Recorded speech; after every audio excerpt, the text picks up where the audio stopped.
Peddapalli parliament స్థానం నుంచి BJP party గెలవడం ఖాయమని పెద్దపల్లి బీజేపీ ఎంపీ అభ్యర్థి గోమాస శ్రీనివాస్ అన్నారు. కేంద్రంలో భాజపా మూడోసారి అధికారం చేపట్టడం జరుగుతుందన్నారు. జయశంకర్ భూపాలపల్లి జిల్లా కాటేరం మండల కేంద్రంలో పెద్దపల్లి పార్లమెంటు అభ్యర్థి గోమాస శ్రీనివాస్, మంతని బీజేపీ నియోజకవర్గ ఇన్ఛార్జి చందుపట్ల సునీల్ రెడ్డి ఎన్నికల ప్రచారం నిర్వహించారు. ఈ ప్రాంతంలో ఒకే కుటుంబానికి చెందిన వ్యక్తులు మాత్రమే పాలిస్తున్నారని, మిగతా నాయకులను ఎదగనివ్వడం లేదన్నారు. ఈ ప్రాంత ప్రజల కష్టాలు పోవాలి అంటే బీజేపీకి ఓటు వేసి గెలిపిస్తే ప్రజల కష్టాలు పోతాయన్నారు.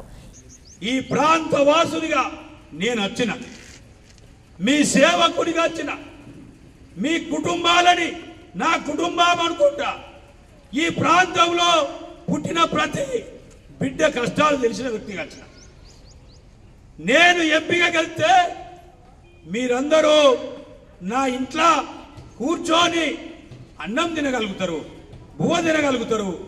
కానీ వివేక్ వెంకట స్వామి అనేటువంటి కుటుంబంలో వివేక్ కొడుకు చిన్న పిల్లోడు, ఒక అమ్ములు బేబీ లాంటోడు, అతన్ని గెలిపిస్తే మీ సంస్కారం తెలుసా? తెలియదు. ఈ ప్రాంత ప్రజల సమస్యలు తెలుసా? తెలియదు. ఈ ప్రాంతానికి ఎడ్యుకేషన్ చదువు తీసుకురావాలి తెలుసా? తెలియదు.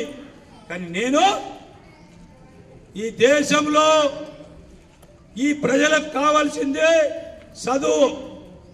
మనిషి పుట్టడమో చదువుకుంటే అతని సకల సమస్యలు దూరమవుతాయి.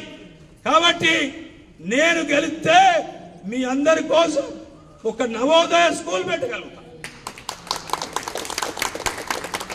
గవర్నమెంట్ ఆఫ్ ఇండియా, భారత్ సర్కార్ నుంచి నేను నవోదయ స్కూల్ పెడితే ఒక 500 మంది ఇక్కడ పిల్లలు చదువుకొని రేపు కలెక్టర్లు కాగలుగుతారు, ఇంజనీర్లు కాగలుగుతారు, డాక్టర్లు కాగలుగుతారు.